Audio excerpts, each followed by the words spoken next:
Bharatiya Janata party ने इस बात को गंभीरता से लिया है कि वो कांग्रेस का विकल्प नहीं दे पा रही है। तभी पार्टी ने अभी से लोकसभा चुनाव की गंभीर तैयारियां शुरू कर दी हैं। पार्टी ने अपने नीचे के संगठन को तैयार करने और उसे चुनाव में झोंकने की योजना बनाई है।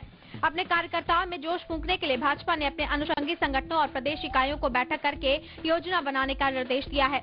अगले 2 महीने में ऐसी 60 बैठकें होने वाली है। भाजपा ने पिछले दिनों अपने अल्पसंख्यक मोर्चे की बैठक की। इसके अलावा किसान मोर्चा, भारतीय जनता मजदूर महासंघ आदि की बैठक भी हो गई है।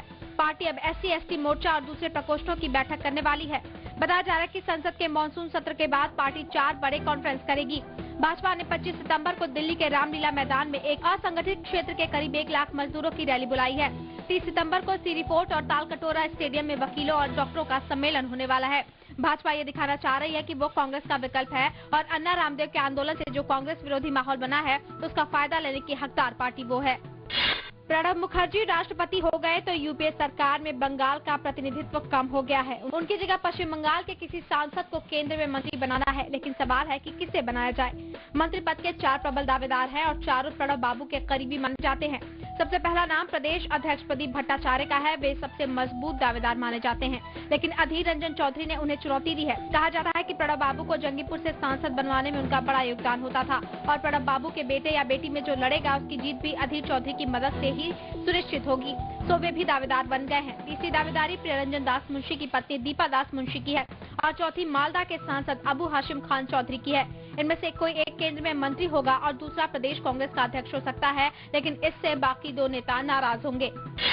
गुजरात के मुख्यमंत्री नरेंद्र मोदी की तारीफ करके योग गुरु बाबा रामदेव ने हो सकता है कि आम लोगों के एक समूह में अपना समर्थन बढ़ाया हो, लेकिन साथ साथ टीम अन्ना से उनका टकराव भी बढ़ गया है। अन्ना टीम के 2-3 सदस्यों ने खुलेआम इसके लिए रामदेव और मोदी दोनों की आलोचना की, लेकिन अब बताया जा रहा है कि सोमवार को टीम अन्ना के सदस्यों ने अन्ना हजारे को समझाया है कि इस समय रामदेव के साथ नजदीकी दिखाना ठीक नहीं है। रामदेव 9 अगस्त से दिल्ली के रामलीला मैदान में अनशन शुरू करने वाले हैं।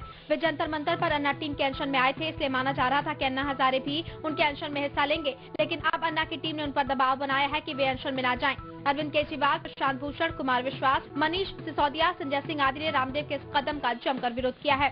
टीम के ये सदस्य रामदेव के अनशन में नहीं जाएंगे और चाहते हैं कि अन्ना भी न जाए। हालांकि अन्ना ने अभी इस बारे में फैसला नहीं किया है।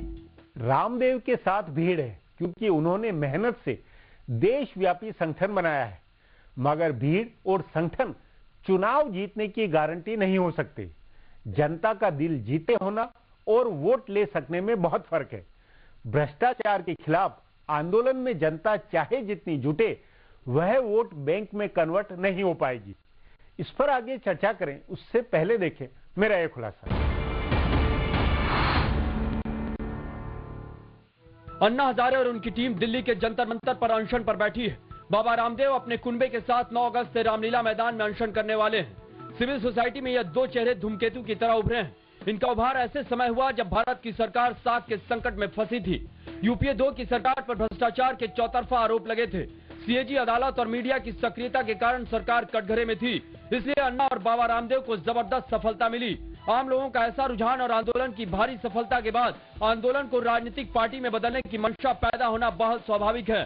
तभी अन्ना हजारे ने पिछले हफ्ते संकेत दिया कि अगर जनता चाहे तो वे राजनीतिक दल बना सकते हैं या राजनीति में सक्रिय हो सकते हैं। हालांकि बाद में वे इससे मुकर गए, लेकिन रामदेव की मंशा अपनी जगह है।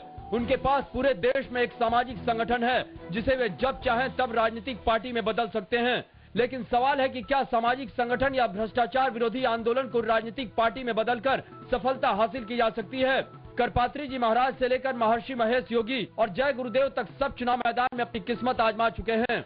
किसी को मामूली सफलता भी नहीं मिल पाई है, इसलिए इतिहास इसके खिलाफ जाता है। लेकिन अन्ना और रामदेव का भरोसा इस वजह से है क्योंकि उन्हें लग रहा है कि इस समय देश की सभी पार्टियां अपनी साख गंवा चुकी हैं। ऐसे में मतदाता एक विकल्प की तलाश में है। अन्ना और रामदेव दोनों को लगता है कि वे विकल्प दे सकते हैं। हालांकि पिछले 1 साल के अनुभव के आधार पर कहा जा सकता है कि दोनों को कोई खास सफलता नहीं मिल पाई। टीम अन्ना ने हिसार में कांग्रेस का विरोध किया। हालांकि कांग्रेस उम्मीदवार की हार हुई, पर उसके दूसरे कारण थे। हालांकि टीम अन्ना के विरोध के बावजूद कांग्रेस उम्मीदवार को पिछली बार से ज्यादा वोट आए।